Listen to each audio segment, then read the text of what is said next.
എന്നിട്ടാണ് മേരി ആ പട്ടാളക്കാരനുമായുള്ള കല്യാണത്തിന് സമ്മതിച്ചത്. എനിക്ക് എന്നാ ചെയ്യാനൊക്കും ചോദിച്ച? നിന്നെ ആരെങ്കിലും വിവാഹം ചെയ്യുന്നുണ്ടെങ്കിൽ മേരി, അത് ഞാനായിരിക്കും. ചോദിച്ച മറ്റാരും നിന്നെ വിവാഹം കഴിക്കാൻ ഞാൻ സമ്മതിക്കില്ല. മേരി, നീയില്ലാതെ എനിക്ക് ജീവിക്കാനാവില്ല. ജോയിച്ചന്റെ അപ്പച്ചനും അമ്മച്ചിയും സമ്മതിക്കുമോ? മേരിക്ക് സമ്മതമാണോ? എന്നോടാണ് ജോയിച്ചൻ ഇങ്ങനെ ചോദിച്ചത്. വെറുതെ ചോദിച്ചതല്ലേ മേരി. നീ എന്റെ പ്രാണനാണ്, എന്റെ പ്രാണനാണ്. ചോദിച്ച മേരി, ചോദിച്ച ഞങ്ങൾ പാവങ്ങളാണ് ചോദിച്ച. മേരി, ഞാൻ നിന്നെ എന്റെ റാണിയാക്കും, എന്റെ റാണിയാക്കും മേരി. മേരി, ചോദിച്ച മേരി. ചോദിച്ച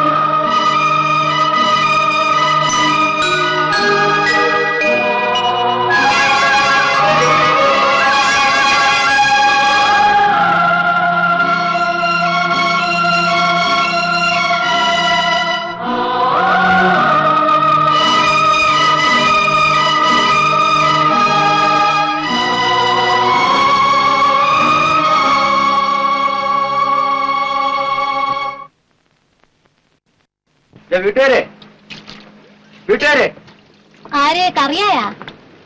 ആരോ ആവട്ടെ, ഞാൻ കൊടുക്കുന്ന സാരിയും പൊന്നുമല്ല ഇനി തരി. ഏതായാലും കറിയ അങ്ങാട് കയറി ഇരി. ഇല്ല, ഞാൻ ഇരിക്കണില്ല. എന്താണ്? നിങ്ങൾ ഇത്രക്കാരാണെന്ന് അറിഞ്ഞിരുന്നില്ല. എത്രക്കാര്? എന്നാ ഞങ്ങ കാണിച്ചേ? വേണ്ട, എന്നെ കൊണ്ടൊന്നും പറയിക്കണ്ട. എന്റെ പൊന്നു സാരി ചേരി. ഇല്ല, ഞങ്ങ എന്നാ ചെയ്തെന്ന് പറ, എന്നാലേ തരുള്ളൂ. പറയടാ എന്ത് ചെയ്തെന്ന്. അയ്യോ, വഴക്കൊന്നും ഉണ്ടാക്കണ്ട. വിടാൻ. നീ വലിയ ആളാവാൻ വന്നിരിക്കാണല്ലേ?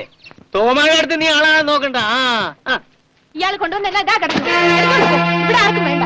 എടുത്തോണ്ട് പറ, എടുത്തോണ്ട് പറയാ പറഞ്ഞ.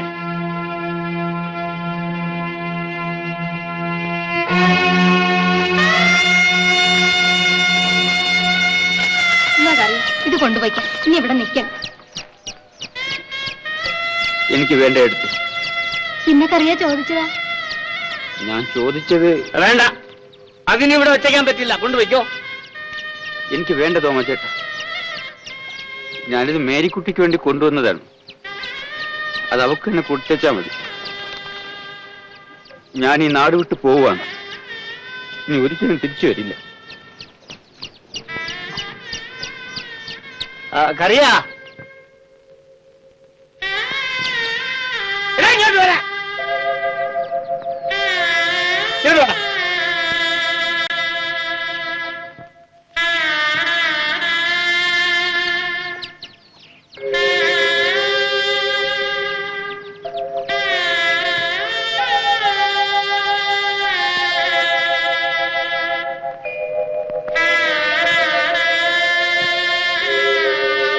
എടാ, നിനക്ക് മേരീനെ കെട്ടണോ?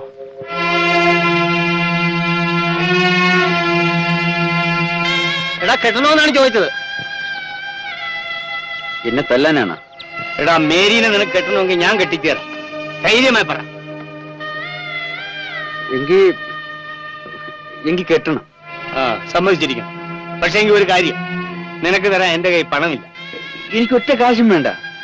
മേരിക്കുട്ടിനെ എനിക്ക് കെട്ടിത്തന്നാൽ മാത്രം മതി. എന്റെ കർത്താവേ, എന്റെ ആശ നിറവേറ്റി. ഇവൾ ആദ്യമേ പറഞ്ഞതാണ്. അന്ന് ഞാൻ സമ്മതിച്ചില്ല. ഇന്ന് ഞാൻ സമ്മതിച്ചിരിക്കണം. കെട്ടൊന്ന് നടക്കണമെന്ന് പറ. കെട്ടി കഴിഞ്ഞാൽ പിന്നെ ഞാൻ ഈ പുറമ്പോക്കി താമസിക്കില്ല. വേണമെന്ന് ഞാൻ പറഞ്ഞില്ലല്ലോ. എങ്കിൽ നാട്ടിൻ പുറത്തൊരു പഴയ വീട് വിലയ്ക്ക് വാങ്ങിച്ചിട്ടുണ്ട്. അത് ശരിയാക്കുന്നവരെ സമയം. അത് നിന്റെ ഇഷ്ടം. മേരീനെ നിനക്ക് കെട്ടിച്ചേരാൻ ഞാൻ ഉറച്ചു കഴിഞ്ഞു. കെട്ട് അപ്പൊ നടത്തണോ അപ്പൊ ഒന്ന് പറഞ്ഞാ മതി. ഞാൻ അറിയാതെ വല്ലതും പറഞ്ഞു പോയിട്ടുണ്ടെങ്കിൽ നീ പോയി വീട് നന്നാക്കി വെച്ച് മടാമ. ഞാൻ പോയിട്ട് വരട്ടെ. എന്റെ മോൻ നന്നായി വാ. മോളെ മേരിക്കുട്ടി, മോളെ മേരിക്കുട്ടിയെ. എന്താ നമ്മച്ചി? എന്റെ പ്രാർത്ഥന കർത്താവ് കൈക്കൊണ്ടടി മോളെ. എനിക്ക് കല്യാണം വേണ്ട അമ്മച്ചി. എന്നാ ആര് പറഞ്ഞു? എന്തായാലും ശരി, എനിക്ക് കല്യാണമേ വേണ്ട. ദേവണ്ണെ, ഇതിന്റെ ഇടയിൽ ഇടങ്ങേടുണ്ടാക്കിയാലുണ്ടല്ലോ. ആ ഞാനിപ്പോഴൊന്നും പറയണില്ല. കല്യാണം വേണ്ടാന്ന്. ആ കാര്യം ഞങ്ങൾ നോക്കിക്കൊള്ളാം. അവിടെ മൂദേവി.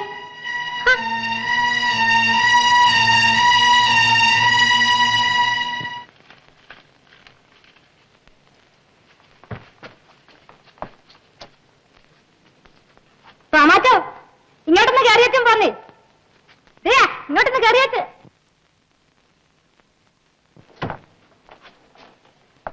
ഇത് നമ്മുടെ ഇക്കോയും കുഞ്ഞുമ്പോയില്ലേ? ഇരിക്കണോ? രണ്ടും കൂടെ വാതൊക്കെ വന്ന് വിശക്കുന്നെന്ന് പറഞ്ഞു. ഞാൻ കുറച്ച് ചോറ് കൊടുത്തു. നിങ്ങൾ ആശുപത്രിയിൽ നിന്ന് എപ്പോ വന്ന്? ഞങ്ങൾ വരുന്ന വഴിയാണ് തോമാച്ച. ഇരി ഇരി ഇരി. ഞങ്ങള് വഴി ചത്തു പോക്കേ ഉള്ളൂ. ഇരി ഇരി ഇരുന്നു. പിന്നെ നമ്മളെ കുടലെല്ലാം മുറിഞ്ഞു പോയി. കർത്താവ് വിചാരിച്ച് തോമാച്ചന് ഒരു ഉപകാരം ചെയ്യണം. എന്നതാ? ഞങ്ങളുടെ ആ കേസ് രാജിയാകണം. എന്തിന്? ഞങ്ങൾ ഈ പുറമ്പോക്കിന്ന് പോകാൻ പോകണം തോമാച്ച. ഇത് ചോറ് തന്നെ. ഞങ്ങൾ എവിടെ കിടന്നാല് മയ്യത്തായി പോകത്തുള്ളൂ. പട്ടിണി കിടന്ന്. ഇനി പഴയതുപോലെ ആളുകളെ പേടിപ്പിച്ച് ജീവിക്കാമെന്ന് കരുതണ്ട. എവിടെങ്കിലും പൊയ്ക്കോ, അതാ നല്ലത്. അതല്ലേ മറിയപ്പമ്പളെ കേസ് രാജിയാക്കാൻ പറയുന്നത്. ആ രാജിയാക്കണമെങ്കിൽ രാജിയാക്കാം. എനിക്ക് നിർബന്ധമൊന്നുമില്ല. അങ്ങനെ പറയരുത് തോമാച്ച. ഇരി. ഞങ്ങൾക്ക് നിർബന്ധമുണ്ട്. ഇനി കേസ് നടത്താനുള്ള ശേഷി ഞങ്ങൾക്കില്ല. അറിയേ, ഇവർക്ക് രണ്ടുപേർക്കും ഓരോ രൂപ കൊടുത്തേരെ. ഞാൻ നിനക്ക് തന്നേക്കാം. രൂപ കൊടുത്ത് അത് കൊണ്ടുപോയി കള്ളു കുടിച്ചിട്ട് പിന്നെയും വഴക്കിന് വരുമല്ല. അയ്യോ ഞങ്ങൾ നിർത്തി തോമാച്ച. ഞങ്ങൾ നിർത്തിയെങ്കിൽ നിങ്ങൾക്ക് തന്നെ കൊള്ളാം. എന്നോട് ക്ഷമിക്കണം. മറിയിച്ചെടുത്ത് ക്ഷമിക്കണം കേട്ടാ. ഇന്ന് മുതൽ കാണരുത് കേട്ടാ. നമുക്ക് കയറി ചെല്ലാൻ പറ്റുന്ന ഇടവൻ. അപ്പച്ചൻ ഇത് അറിഞ്ഞാ കൊന്നുകളെ. എന്തായാലും ഇനി കാണാതിരിക്കാൻ പറ്റുകയില്ല അമ്മച്ചി. എന്താടി മോളെ, വല്ല കുഴപ്പവും പറ്റിയ? അതിന് അമ്മച്ചി എന്തിനാ പേടിക്കുന്നേ? ജോയിച്ചൻ എന്നെ കല്യാണം കഴിക്കുമല്ലോ. അതാണോട് മോളെ നീ ഓക്കാനിച്ചത്? എന്റെ മോളെ, നീ എന്നെ ചതിച്ചോടി. അമ്മച്ചി, അമ്മച്ചി, അമ്മച്ചി, അമ്മച്ചി, അമ്മച്ചി, നോക്കൂ അമ്മച്ചി. എന്നതാടി? അമ്മച്ചി, എന്നതാടി? അമ്മച്ചി, എന്നതാടി?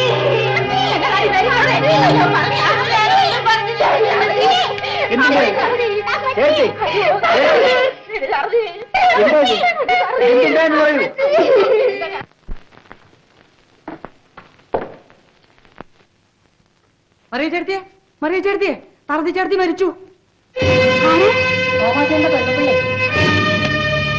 എന്റെ കർത്താവേ,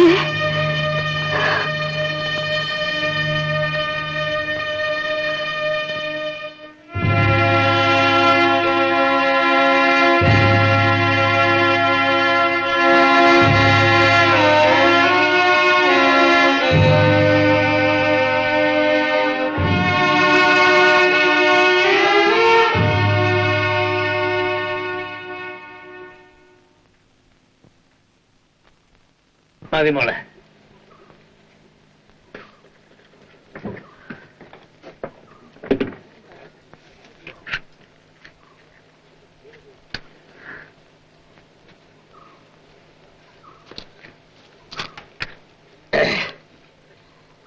ഇങ്ങനെ സങ്കടപ്പെട്ടിരുന്നോണ്ട് വല്ല കാര്യമുണ്ടോ തോമാച്ച? മരണത്തെ തടുക്കാൻ മനുഷ്യനെ കൊണ്ടാവൂ? താറതി മരിച്ചിട്ട് 2-3 മാസമായില്ലേ? ഇനി ഇങ്ങനെ പെരയെ തന്നെ ഇരുന്നാലോ? വല്ല ജോലിക്കും പോകാണ്ട് സൂക്കേട് വല്ലതും പിടിക്കത്തില്ലയോ?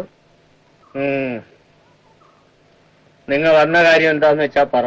ഞങ്ങ വന്ന കാര്യം പറയാനാണെങ്കി നിങ്ങൾക്ക് അങ്ങോട്ട് പറയരുതോ? എന്നാ ഞാൻ തന്നെ പറഞ്ഞേക്കാം. നമുക്ക് ആ കാര്യം അങ്ങോട്ട് നടത്തരുതോ തോമാച്ച? ആ കല്യാണക്കാര്യം ആർക്കറിയായോ? ഞങ്ങളൊരു രഹസ്യം പറയുകയായിരുന്നു. ആ ശരി, കറിയോടെ ഇവിടെ കേട്ടോട്ടെ. നീ അവിടെ നിൽക്കുക. അറിയേ, ഏത് കല്യാണക്കാര്യമാ നിങ്ങൾ പറയണേ? അല്ല, മേരിക്കുട്ടീനെ മത്തായി കുട്ടിയെ കൊണ്ട് കെട്ടിക്കണ കാര്യേ. ഓഹോ. ആ ഞങ്ങൾക്കിനിയിപ്പം സ്ത്രീധനമൊന്നും വേണമെന്നില്ല. തന്നെയല്ല, മത്തായിക്കുട്ടിക്ക് ഒരു വാശി മേരിക്കുട്ടീനെ തന്നെ കെട്ടണമെന്ന്. പിന്നെ ഞങ്ങളും കരുതി അതങ്ങനെ അങ്ങോട്ട് നടക്കട്ടെ എന്ന്. നിങ്ങൾ രണ്ടിനും ഇവിടെ നിന്ന് ഞാൻ ചവിട്ടി ഇറക്കാത്ത എന്താണെന്ന് അറിയാമോ? തറണിയുടെ ശവം എടുക്കാൻ താൻ കൂടെ വന്നിരുന്നുകൊണ്ടാണ്. ഇറങ്ങി പോണോ അവിടുന്ന്? പെണ്ണ് ചോദിക്കാൻ വന്നിരിക്കും. നിനക്കല്ല നാണം ഉണ്ടോ? മേരീനെ ഈ നിൽക്കുന്ന കറിയൊക്കെ കെട്ടി കൊടുക്കാൻ പോവാണ്. മനസ്സുയോത്യത്തിലുള്ള ദിവസം നിശ്ചയിച്ചാ കറിയാ വന്നിരിക്കുന്നത്. എന്റെ പൊന്നു തോമാച്ചാ, ഞങ്ങളെ ചതിക്കരുത്. മത്തായിക്കുട്ടിയുടെ കെട്ട് നടന്നില്ലെങ്കിൽ ഞങ്ങൾ പട്ടിണിയായിപ്പോ. എടേ മേരിക്കുട്ടി, ആ ചൂല എടുത്തോണ്ട് 2 എണ്ണത്തിന് അടിച്ച് ഇറക്കിട്ട് ഇവിടുന്ന്. അയ്യോ, ചൂലൊന്നും എടുക്കണ്ടോ? എന്നാ ഇറങ്ങിപ്പോ. നാറി തളന്ത വന്നിരിക്കുന്നുണ്ട്. പെണ്ണി ചോദിക്കാം. എന്തായി കറിയ അച്ഛനെ കണ്ടോ? കണ്ടു. ആ 4-ാം തീയതി മനുഷ്യോദ്യവും 6-ാം തീയതി കല്യാണം നടത്തിക്കോളാൻ പറഞ്ഞിരിക്കുക അച്ഛൻ. ആ അങ്ങനെ അടുത്തടുത്ത് തന്നെ അതങ്ങ് നടക്കട്ടെ. അതായിരിക്കും ദൈവഹിതം. അത് കാണാൻ എന്റെ തറവി ഇല്ലാതെ പോയി. ആ നടക്കട്ടെ.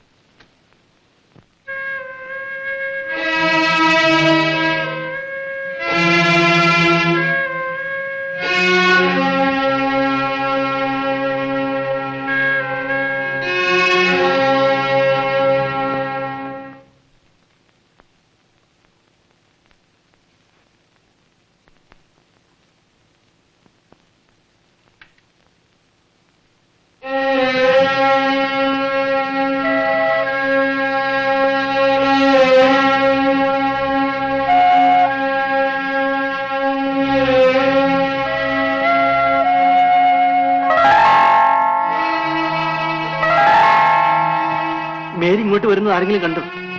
ആരും കണ്ടില്ലെന്നാണ് തോന്നുന്നത്. കണ്ടാലും സാരമില്ല ജോയിച്ച. ഇനിയും ഇതിങ്ങനെ ഒളിച്ചു വെച്ചോണ്ടിരിക്കാൻ പറ്റുമോ? മേരി എന്താ ഇങ്ങനെയെല്ലാം സംസാരിക്കുന്നത്? ഇന്ന് തീയതി 1 4-ാം തീയതി എന്റെ മനസ്സ് ചോദ്യം വെച്ചിരിക്കാണ് ജോയിച്ച. അതിനു മുമ്പ് എല്ലാം ഒന്ന് തീരുമാനിക്കണ്ടേ? എന്ത് തീരുമാനിക്കുന്ന കാര്യമാണ് മേരി പറയുന്നത്? ആ കറിയാ ചട്നി എന്നെ കെട്ടിച്ചു കൊടുക്കാൻ അപ്പച്ചൻ തീരുമാനിച്ചിരിക്കുകയാണ്. കൊള്ളാം, കറിയ നല്ലവനാണ്. ജോയിച്ച, മേരിയുടെ അപ്പച്ചൻ തീരുമാനിച്ചെന്ന് പറഞ്ഞു, അതുകൊണ്ട് പറഞ്ഞതാണ്. ജോയിച്ചിന് തീരുമാനമൊന്നുമില്ലേ? എന്നെ അല്ലാതെ കല്യാണം കഴിക്കില്ലെന്ന് ജോയിച്ചൻ തീരുമാനിച്ചതല്ലേ? ഞാൻ തീരുമാനിച്ചതുകൊണ്ട് ഒരു പ്രയോജനമില്ല മേരി. ഞാൻ എന്റെ അപ്പച്ചനോട് അമ്മച്ചിയോട് സംസാരിച്ചു നോക്കി, അവർ സമ്മതിക്കുന്നില്ല. അവരുടെ സമ്മതമില്ലാതെ ഞാൻ നിന്നെ വിവാഹം കഴിച്ചാൽ നമ്മൾ രണ്ടുപേരും കഷ്ടപ്പെടേണ്ടി വരും. അതുകൊണ്ട് മേരി, കറിയായി തന്നെ കല്യാണം കഴിക്കുന്നതാണ് നല്ലത്. ജോയിച്ച, നടക്കാത്ത കാര്യത്തിന് വേണ്ടി നമ്മൾ ആഗ്രഹിച്ചതുകൊണ്ട് വല്ല പ്രയോജനമുണ്ടോ മേരി? നടക്കാതെ പറ്റുകയില്ല ജോയിച്ച. ഞാൻ ഗർഭിണിയാണ്. അതെ ജോയിച്ച. നേരാണോ മേരി പറയുന്നത്? നുണ പറയാൻ എനിക്കറിയാൻ പാടില്ല ജോയിച്ച. വീട്ടുകാരെ അറിയിച്ചു ഉടനെ കല്യാണം നടത്തണം. കല്യാണമോ? ഞാനെന്തിനാ കല്യാണം കഴിക്കുന്നത്? എന്നെ ഇങ്ങനെ കൊല്ലാതെ കൊല്ലല്ലേ ജോയിച്ച. ജോയിച്ചിനല്ലാതെ പിന്നെ ആരാണ് എന്നെ കല്യാണം കഴിക്കേണ്ടത്? എനിക്കതിനുള്ള ഉത്തരവാദിത്വമൊന്നുമില്ല. ജോയിച്ചിന് മാത്രമാണ് ഉത്തരവാദിത്വം. ജോയിച്ചൻ മാത്രമേ എന്റെ ശരീരത്തിൽ തൊട്ടിട്ടുള്ളൂ. അതെല്ലാ പെണ്ണുങ്ങളും പറയുന്നതാണ്. ഈ സൂത്രമൊന്നും ജോയിയോട് വേണ്ട. ജോയിച്ച, ഇവിടെ നിന്ന് ഇങ്ങനെ ബഹളം കൂട്ടിയിട്ടൊന്നും ഒരു കാര്യവുമില്ല. മേരിക്ക് അപകടം വല്ല സംഭവിച്ചിട്ടുണ്ടെങ്കിൽ അത് കളയാൻ നോക്കും. അതിന് രൂപ വല്ലത് ആവശ്യമുണ്ടെങ്കിൽ ഞാൻ തരികയും ചെയ്യാം. അല്ലാതെ കല്യാണക്കാര്യം മാത്രം പറയണ്ട. അത് കളയാൻ നോക്കിക്കോളൂ. എന്റെ ജോയിച്ചൻ ഇങ്ങനെ പറയുമെന്ന് ഞാൻ വിചാരിച്ചില്ല. ഈ കാര്യം കൊണ്ടാണ് എന്റെ അമ്മച്ചി